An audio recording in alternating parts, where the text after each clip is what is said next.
Good evening, everyone. Welcome to Vince But Not Broken's talk show, where I am Anna Wilson, lead servant of Vince But Not Broken Ministries. We are so glad that you are joining us, and we're so glad for the ones who will watch it afterwards. Today, we just come to empower, to impact, and to encourage. That's what Vince But Not Broken is about. To help people elevate, to encourage them and let them know they're bent, but they're not broken. Amen.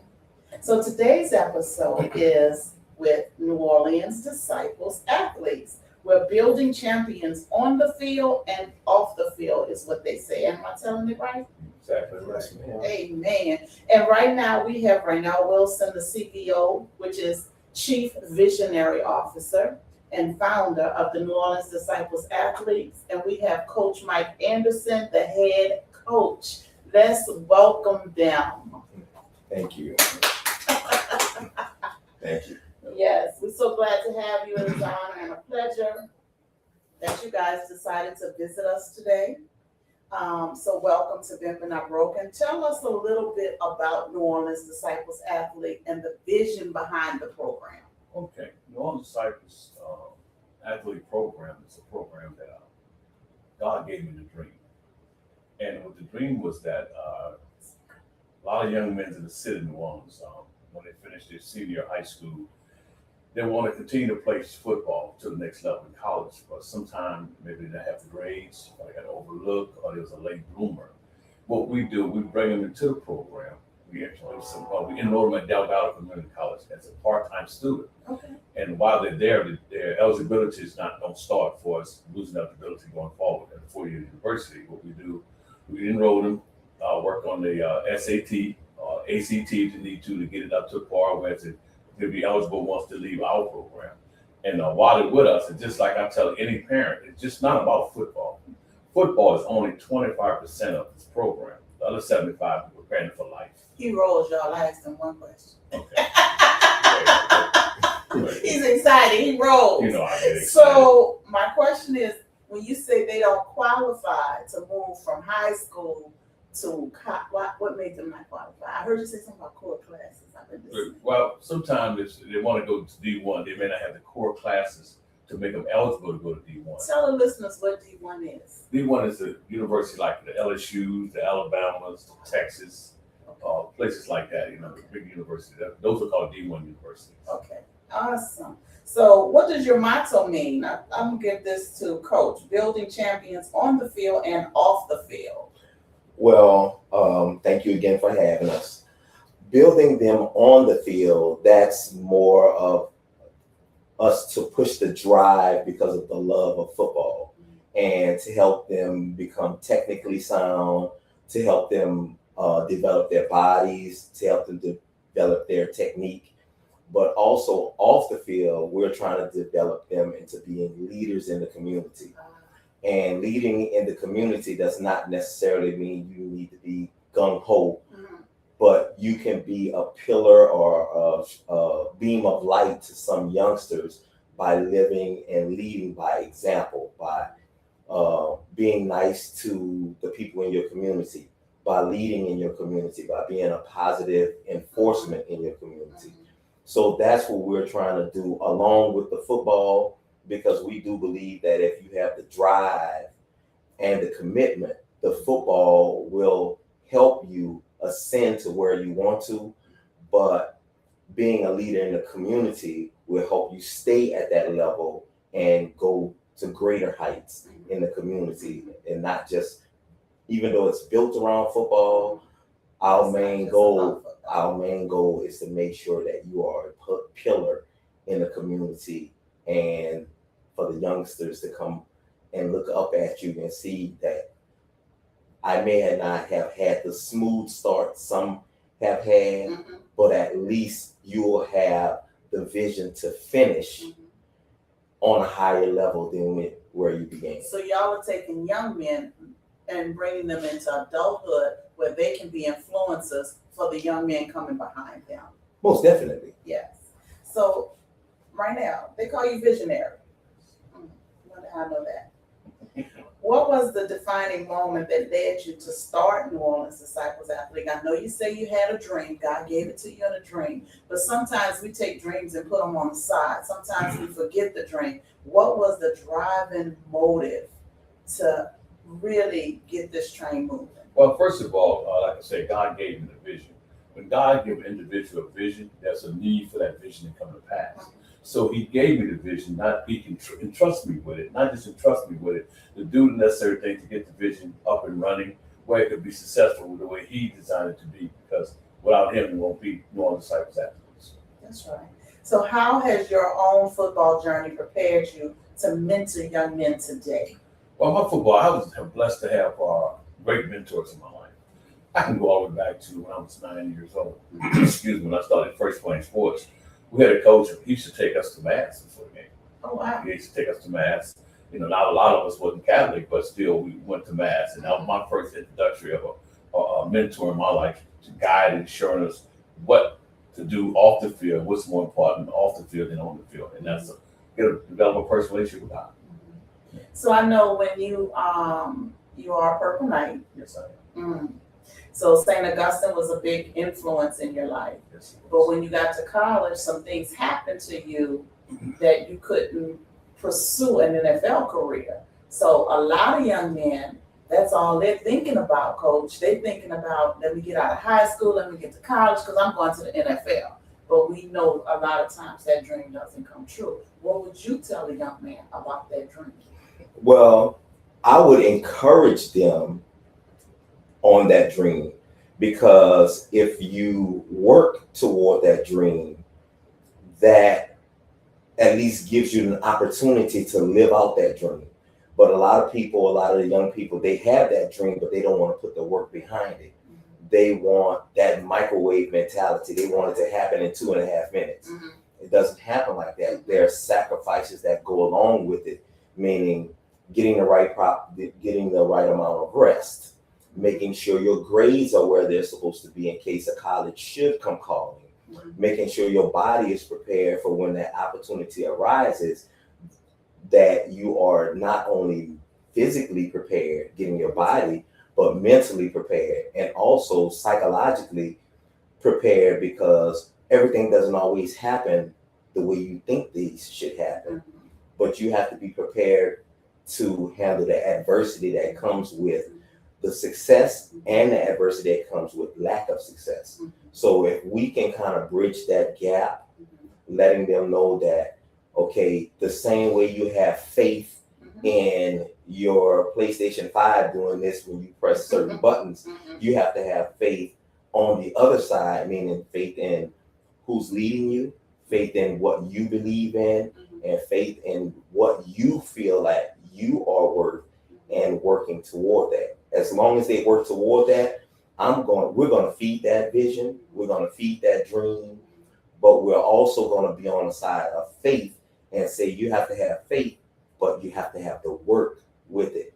And some people So for this program, the young men are going to also get spirituality in your program, along with development, because I hear both of you guys talk about faith. And in order to have faith, that comes with spirituality, right? Right. Yes, it does. With that faith, they have to be, a lot of the youngsters have to be taught about the benefits of having that faith, because they have faith in a lot of things that aren't beneficial to them. Correct. We are trying to redirect that faith to show them the things that are beneficial to them. Awesome. So, Raynell, what value do you believe every young man should possess before becoming a great athlete? Well, first of all, we have to put in the work. You have to be faithful to his craft. You have to be focused on things that can allow him to be successful in that area. And the things that not help him in a way, something to eliminate some of those things, because sometimes that can be a distraction for him going forward to be the best man that God wanted him to be. So let me ask you this: when you say things that will help them, give me 3 examples of something that will help them move forward, and 3 examples of something that could hinder them. 3 things. Number one is that they have to have trust in someone that believes in them. And when someone that believed in them, you teach them, sometimes they be lacking in themselves, but they lack and they don't believe in themselves. So our job is to encourage them to believe in themselves and let them see the big picture, the scope that you can do this, you can be successful. You just got to put in the work.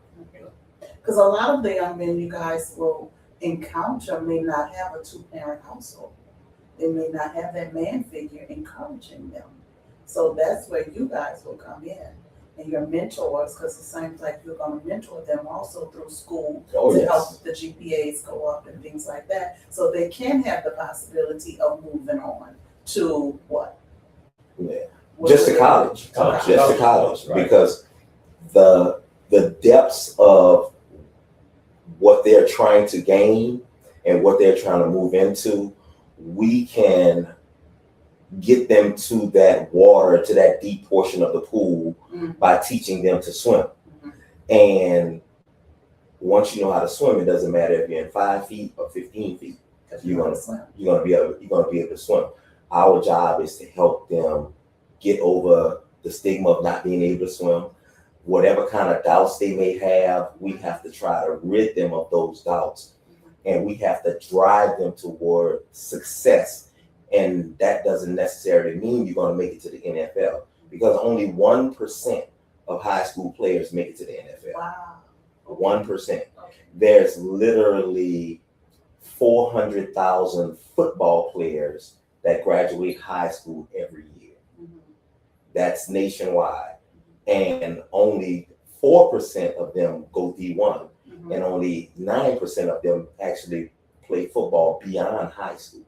Wow. And a lot of people don't realize that. So we're trying to give them that opportunity to become successful young men, because with us partnering with Delgado, they are going to be able to go into the workforce, be certified in certain things, and also have their bodies ready. Football wise, that's going to be my job, to make sure that they're ready if the opportunity does arise, for them to get an opportunity to show their work and to show what they've learned, to show how they've developed their bodies, and show how they develop their minds and their maturity. Because there's not only just the NFL that they can go to, correct? No, that's Are not. there other leagues? Yeah. There are, yes, multiple leagues worldwide, in fact, because we've had players, I've coached players that have played in Germany, Turkey, Australia, Canada, Mexico. So because the NFL might not want me, Turkey may want me. Yes. Somebody may want me to still play. Yes. You know, so Mr. Raynell, what challenges are today's youth facing that previous generations didn't face? Well, I realized one of the most important things that the challenge is a lot of peer pressure. We had it back in the day, but it's more now that they're prevalent with the social media, and some of the stuff is not real, and they be challenged, they run after that kind of stuff and trying to look for instant gratification in life, and sometimes they realize that that's not always the answer. You have to put in the work. You have to find out what's your niche, and you follow that niche and then believe in that niche. But sometimes we go with this instant gratification, it don't work, and they give up on life. They give up, yes, so often. Why is mentorship so important in young athletes today? Well, first of all, mentorship is very, very important, because you want them to see a role model coming from you. Okay, when they see that you believe in them, you trust them, and you love them, they'll be able to follow you and listen to you, what you tell them, what to do, what not to do, where to go, where not to go, where not to go. And those things are very important, because a lot of times they'll lean on their peers for decisions, and sometimes that's not always a good person to go to for decisions. So as a role model, a mentor, it's a person that they can look up to and say, you know what, I want to model my life after that person. How does faith and purpose play a role in developing future leaders? Faith, you gotta have it. You know, because like I What said, if I grew up in a house that nobody went to church, I never heard about God, and now I come to Coach Mike and Visionary, and y'all talking about faith. Where did I get this faith? I live in the project. We don't have nothing. see, that's our job to mentor them from the spirituality part. Mhm. First of all, we have to see if they're not saved. We can lead them to salvation. It's a process. Mhm. They may weary about it. They may not want to do it. They may not think it's spooky or whatever. Our job is to nurture them through the process of letting them know how important God is in their life for everything they need to do in their life. Coach? Pretty much it for me, with me being on the football side, a lot of the teachings will be for them to, when they absorb it via football, I can let them know that knowledge that you're attaining, those gifts that you have athletically, they came from somewhere beyond your mom and your dad. And they also have, especially the young men that are from single parent neighborhoods, they have faith in certain friends. Yeah. They have certain faith in certain young ladies in their lives. They call it ride or die. Once we redirect that focus and let them know that the real ride or die is in our Lord and Savior Jesus Christ, then they will, like Visionary said, then we can nurture that. We can plant that seed and we could water that seed and nurture it so that it can overtake those bad influences that are out there. Because we don't want them to totally get rid of the bad influences. We want them to redirect those bad influences where they become a good influence on them. So, because we can't house them and we can't be around them 24/7. But what we can instill in them is the confidence to know that the faith that they have will guide them to better and greater things. So you guys are going to be instilling values and self-worth. Yes, the moral the moral construct of what's going on socially now, it's blurred. To be nice about it, it's blurred. But if we could get them to focus on what's right, because anybody can tell you that somebody is giving out $100, and a whole lot of people gonna run around the corner and see who's giving $100. But if you tell them somebody is giving salvation, and oh man, I don't want to hear about salvation, but that's just lack of knowledge. And when our mentoring is going to come in, is to help feed that knowledge where they'll become, like I said, more influences on getting others to come over. So I have another question for both of you. Yes. Well, I want to answer from both of you. You get a young man in, he's the bar. He can carry that ball. But he don't believe in Jesus and he's not trying to hear y'all. Is he welcome to the program? Oh, no doubt. I mean, we Yes. never turn our back on him. And what I'm going to tell you, who we're teaming up with, that's an organization called Fellowship of Christian Athletes. Okay. They deal with a lot of high school, middle school, and high school kids, even college kids. Teach them about the Word of God. The way they do it, it's so amazing that over a period of time, it will win them over. I have seen it happen time after time. So this component of the spirituality part, Fellowship of Christian Athletes going to come in. That's going to be their job, to nourish these young men and teach them about the Word of God, how important it is to have God and make a decision in everything you do in life. Because they're going to be hard times, but you have to fall on something and believe in someone that can get you through it, and that's going to be God. Well, that seems like y'all have it all figured out, or just about figured out, because I know it still has to be. It definitely has to evolve, and we are learning along with them as well, because like the old folks used to say, you learn something new every day. That's right. The thing is that if we can motivate them, at least for me, it's about motivation, it's about evaluation, it's about dedication. If we can get them if we can evaluate them and we can get them to be motivated, I think we can get them directed onto the right course and the right path to help them to maximize their talent and to see where their faith can go. Because if we feed that without turning them away, because if we turn them away, we're worse than the streets. That's right. Because the streets are unforgiving. That's right. But the streets will welcome you with open arms. So we plan to do the same. Awesome. So I hear about spirituality, I hear about football. what else is this program going to offer? Tell me, what does it look like? Okay, I'm gonna say like this. I always say it's like gumbo. Okay. These young men coming to the program like this, like I said earlier, they're only 25% football. We have financial literacy on board. We're gonna team up with Red River Bank as a university. They're gonna come and teach these young men about finances, how to take care of your finances, how to have good credit, not just have good credit, how to keep your credit. Also, we're gonna have life skills on board.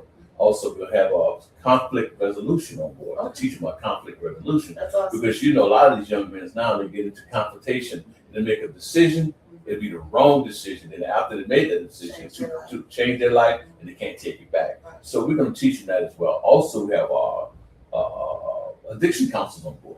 You know what I mean? We have everything they need to be successful while they're with us, because a lot of times they come to the program, they're lacking a lot of that stuff. So our job is to make sure we put them in a position where they have this foundation to be successful in life. So my question is, if a young man comes to you and the family dynamic is not so good, do y'all have a component within the organization that will try to help the family dynamic? Yes, we have pastors, ministers on board, and this goal is to reach the whole family. You know what I mean? Not just the young man. You know, he may just be caught up because he was born into something like that. It's not his fault. But our job is to go in and find out what's really going on. And our job is also to go in and help the family as well. So the family can get to a place where they realize, man, I can live a better life. And their son or their grandson, they're seeing what he's doing, then they glean from that and see his life has totally changed. Not on a football field, just in life in general. All right, Coach, let's see what we have. What qualities do you look for? Because somebody's going to be looking at this, talking about what that coach is going to be looking for. What qualities do you look for in your athletes? Okay, guess what? When it comes to that, I'm the prototypical coach. We're looking for size, we're looking for speed, but we're also looking for guys that are going to be committed to the process, because it's not an overnight process. We need to have guys that are going to be committed to coming to practice. We need guys that are going to be committed to the functionality of the organization as a whole, meaning that if we do something that's community service, we want them to be involved in that, because that is also going to touch their spirit, even if they're not involved in church. Because once they see good and they do good, they believe in being good, which all is a part of helping that spirit to grow. So if we feed that on a positive level all the way around, it's going to affect them on the field and off the field. But as far as the players, I think that all the players that are going to come in, they will be coming in for the love of the game. And we have to show them the other things that will also benefit them. Tell me how you will handle a player with behavioral problems. Well, mental is really real. Mental illness is really real. That's true. I do discipline each player according to what they've done. But having a player with some kind of issues, most of the time, which I have had a couple, most of the time it's one-on-one.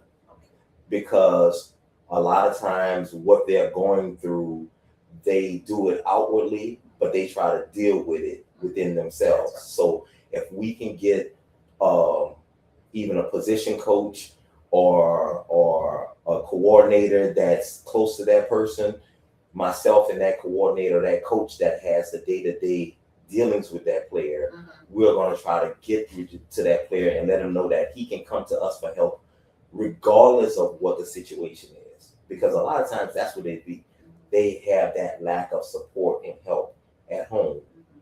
And we're gonna provide that all the time. What do you tell a player to get over a loss? A loss? A loss, failure. Well, it's different. A loss of what? A family member or No. a loss in the game? On the field. Oh, only. Guess what? Because they fired up, they're gonna win, but all of a sudden it takes a turn. Yes, that is something that your faith kind of comes into that, because you realize that overall it's just a game.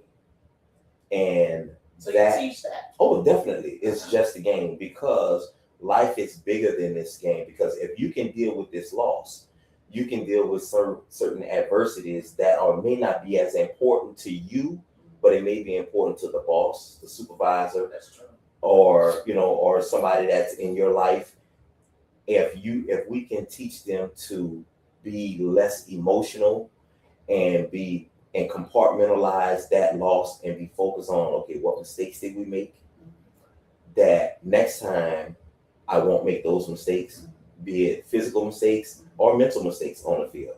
So we have to, if we can get them to erase those mistakes and realize what they did wrong, we dealing with a loss, you tend to know what you did wrong. That's right. Okay. What advice would you give a young athlete hoping to earn a college scholarship? They're trying to get on the field, but they don't have the money. They're trying to earn that scholarship to go. The same thing I tell students for the last 15, 20 years, you have to be committed. You have to do the work, but you also have to be committed away from the program. If coach have workouts, you can't just go to workout. You have to do extra workouts. You have to do extra running. You have to drink more water. You have to get off social media and get the proper amount of rest. There are certain sacrifices that professionals who are at the top of their game, they still make even today. So we try to encourage them to be that if you want to become that. So you got to be it right now. So you got to put that extra work in, run that extra mile, drink that extra gallon of water, get that extra hour of rest, eat that extra, piece of protein or what have you. Go the extra mile. Don't just do enough, because enough is not going to get you. Enough is not going to get you to the level where those guys are and where you may want to be. What separates a good player from a leader? The amount of commitment and the amount of dedication to the whole organization. A good player will be great. He might be good at practice. He might be good in the games. He might be good on the sideline. A good leader is definitely going to be a good practice player. He's going to be a great leader, and he's going to lead in the locker room. He's going to lead away from the organization, and he's going to lead in the community, because he's not going to let his teammate do something that's wrong if he knows it's wrong. He's going to lead by example and say, hey, don't do that. We have to do this. We are pillars in the community. We have to be that beacon of light to the young people. So that leadership quality is easily seen, but it still has to be nurtured. Yes. Yes. I just want to piggyback right quick. When you talk about the mental health part, when Mike explained that the coaches would talk to these young men, if it get to the place where it's out of our reach, we will refer them to a mental health professional. Yes. So start with you. Tell them who sits before you. Tell the audience who sits before them now. Why would I send my young men to your program? Well, the reason why I think you would be a good decision to send a young man to our program, first of all, we would nourish him and build him up, bring him from boyhood to manhood. When he comes to us, we prepare him for life, like I always say. I have to say this. We prepare them for life. We give them a foundation, because they only have between 9 months to a year to be with us. Okay. And after that, they move on. Okay. And not say, for instance, say a young man be with us for a year. He does not receive a football scholarship to the next level. That's maybe the end of his football career, but that's not the end of his life. End of his life. That's the beginning of his life. Right. And what it is, how it's set up, says young man don't get a scholarship. Well, I tell a parent, one thing about it, he's enrolled at Delgado already. He can continue education. If he decides he want to do that, Delgado had one of the toppest trade program in the state, in the country, really. He can go on that side and take up trade, plumbing, electrician. Our job is to put him in a position to get a good job to take care of himself. And then one day they want to take on a family, they have a professional job to be able to do that as well. You have recruiters that come in also, I think I heard you say before. Recruiter, yes, that part. Then also we teamed up with every branch of the military recruiters. They would come in if they want a guy, one of our students say, one young man say, man, look, the military has all. They may have a program that you like. You may want to go into the military. So that's another option. Our job is to put them in a position to move on and be successful in life, because we don't want to send them back to a place that has nothing to offer them. Right. Yes. So tell us who you are, though. What about you? Who are you? Where did you come from? Did you start off with a family that had a lot of money? No. Did you know, was it always your dream to play football?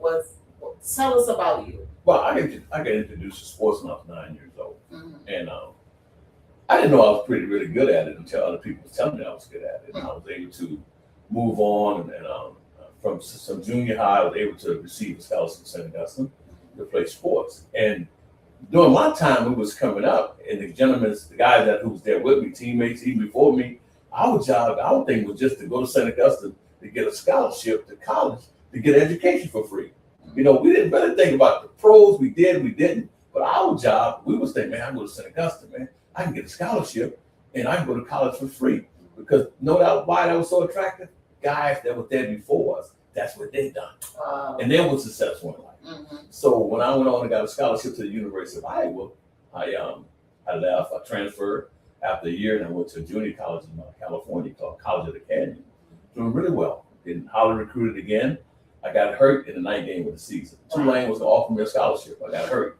So when you get hurt, you have to enroll at that university during the spring semester. So I had a career-ending knee injury, but it didn't bother me. I knew sooner or later, I didn't know how my football career was going to end, but I knew how, and that's how it ended. But the best part about that, I stayed on course and I graduated. I got a degree in criminal justice, and I worked 30 years in social service. Awesome. Yeah. Coach, who sits before us?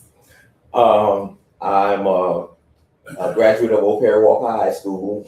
I played football and basketball in high school, ran track for a little while.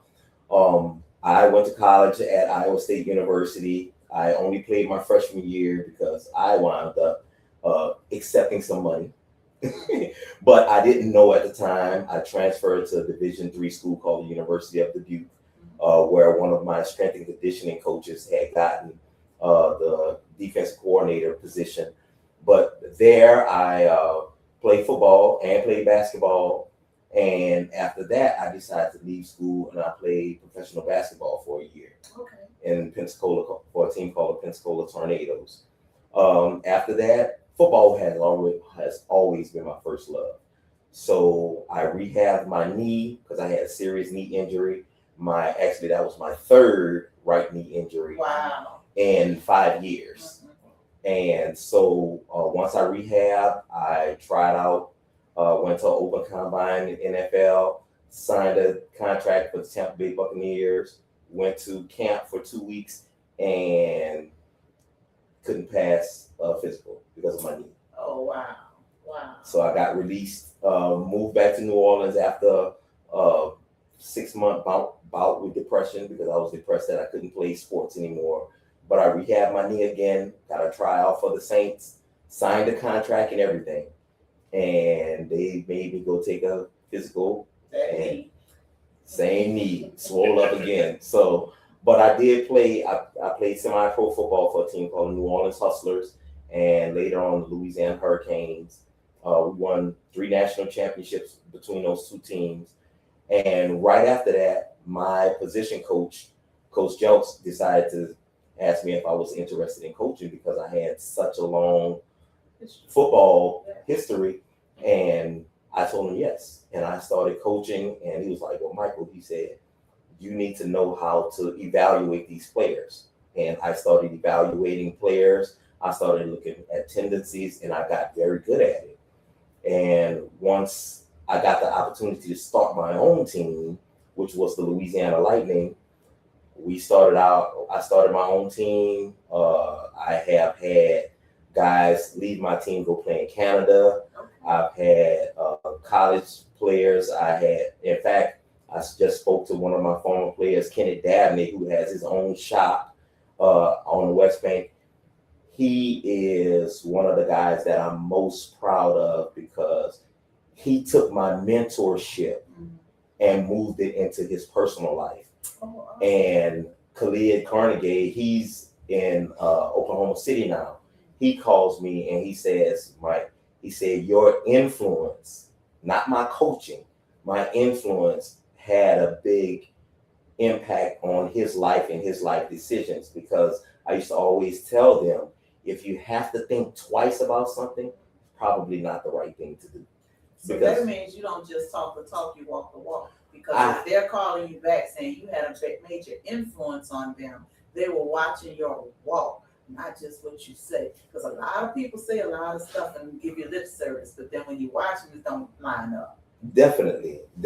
And me working at a high school now, I still do that because I want to be a positive influence. No matter if it's a little bit of influence at, just passing in the hall, I want it to be positive, because I don't want anybody to say, oh, I don't like that person because he did this. Right. They may not like me because I'm following the rules, but it's always going to be a push to the positive.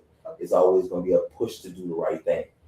And I just feel like it's easier to do that. And when you reflect on that, you feel positive about it.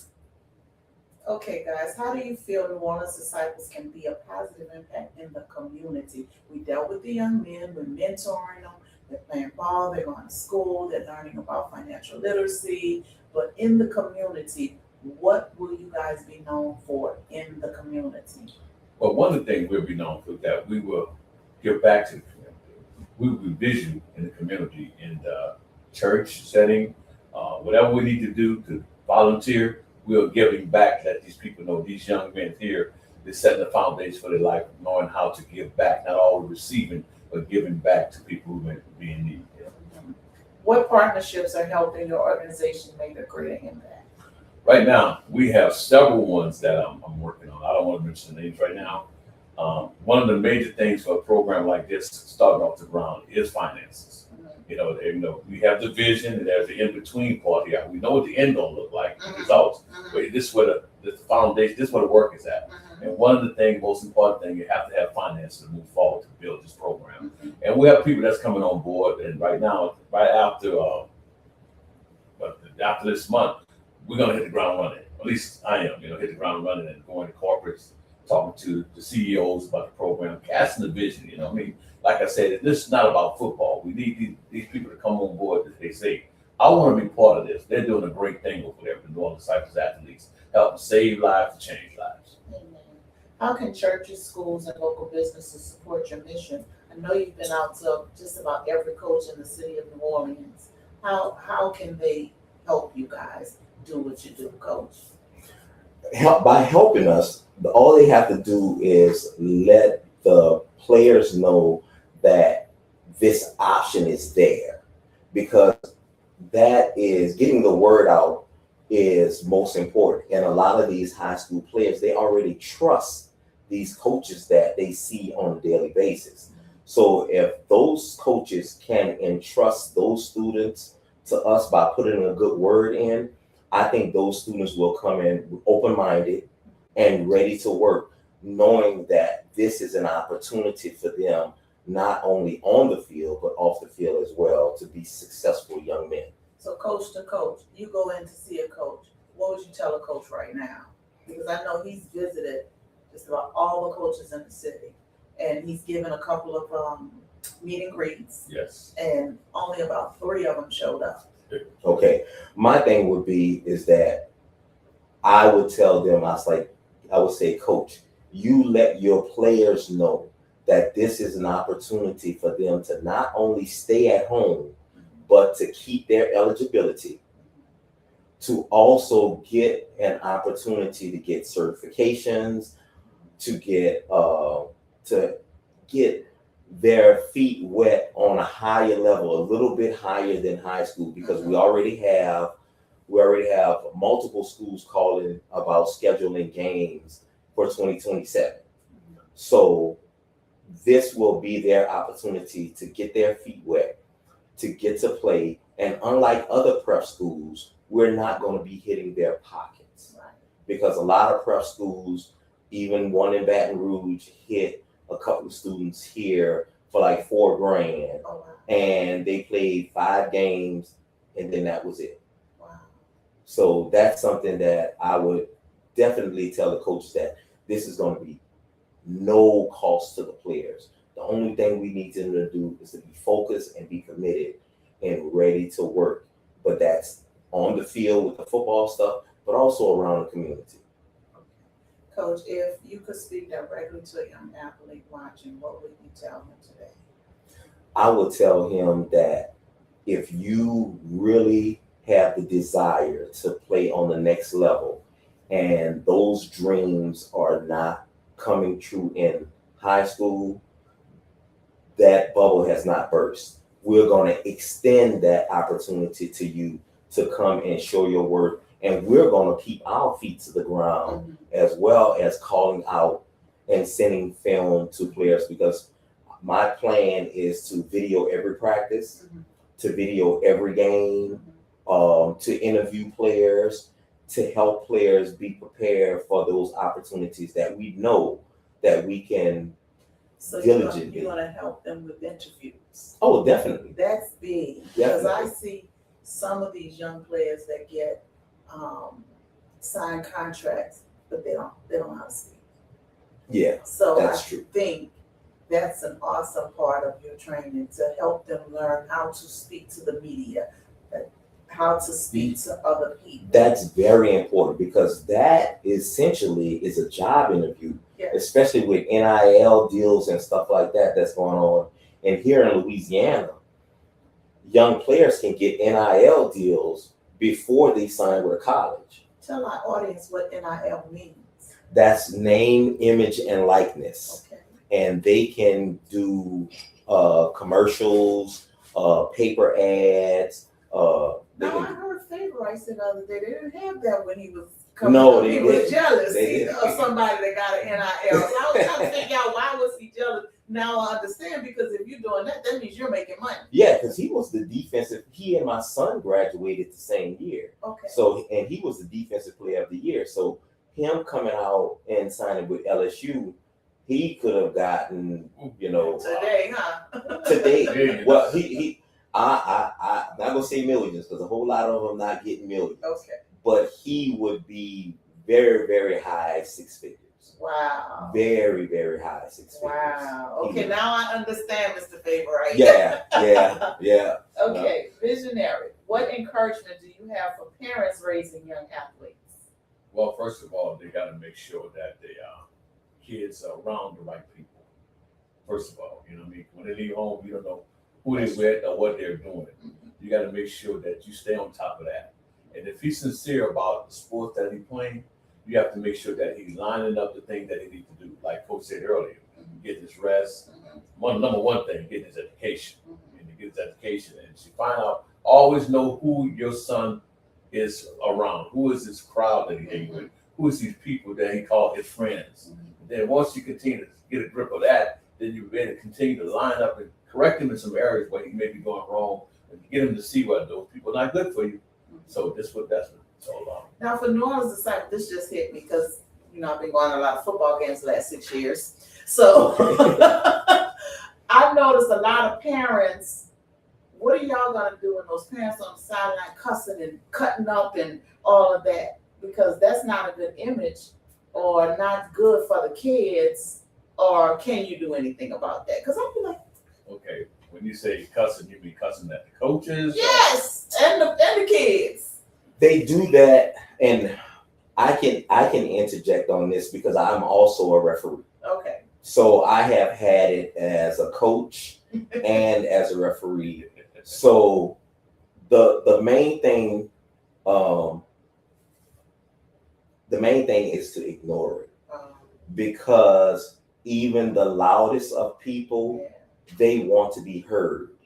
So if you ignore them, like it seems like they're fussing at themselves. So eventually they will quiet down. Some are more vulgar and belligerent than others. And those, I tend to subdue that with simplicity.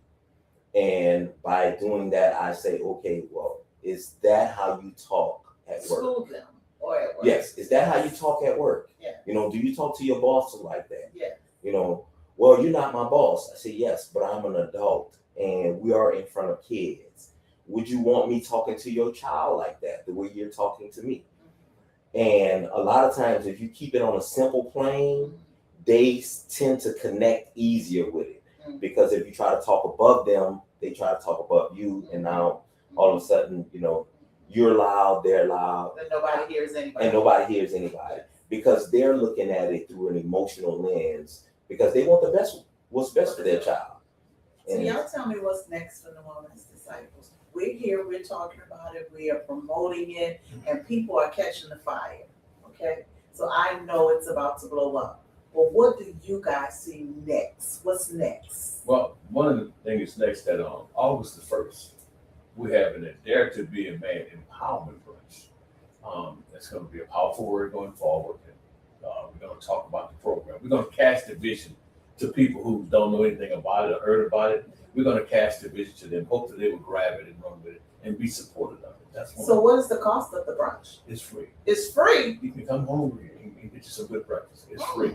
But It's it's free. there. It's going to get the natural food and the spiritual food, and we're going to cast a vision about growing disciples athlete program. And it's going to be men fellowshipping together. Yeah. Yes. No drama, fellowshipping Yes. and talking and being empowered and impact. Yes. Yes. Right. That's it. And I hear the ladies are serving. Yes, they're serving now. That day. Thank God for the ladies who serve. I thank God for you taking that leading role to make sure that happens.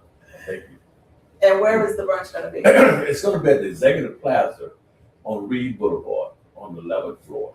It's the corner of Lake Forest and Reed. Lake Forest and Reed on the 11th floor. It starts at 9 o'clock. No, 10 o'clock. I'm sorry, 10 o'clock a.m. 10 o'clock a.m. 10 o'clock. 10 o'clock a.m. Yes. And it's from 10 to 1. Right. And it's going to be awesome. It's going to be amazing. Coach is going to be there. Casting the Yes. Vision. Visionary is going to be there. And they have some awesome guest speakers. FCA is going to be there, which is Fellowship of Christian Athletes. Right. Well, it's been awesome talking to you guys tonight. And I do invite y'all to come back after the brunch so we can give a praise report on the brunch and tell the Definitely. people how we're moving forward. Yes. And I pray that God sends sponsors, donors, volunteers, and staff. Yes. We need it all. We need it all. Yes, yes. So tonight we've learned that football is much bigger than wins and losses. It's about building young men of integrity, discipling them, faith, and purpose. New Orleans Disciples Athletes is proving that when you invest in a young person, it's hard. You don't just build a better athlete, you build a leader, a husband, a father, a servant of the community.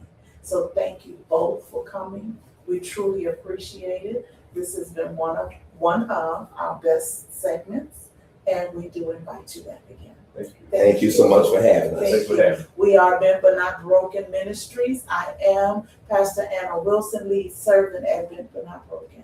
We'll see you on the 3rd of next month.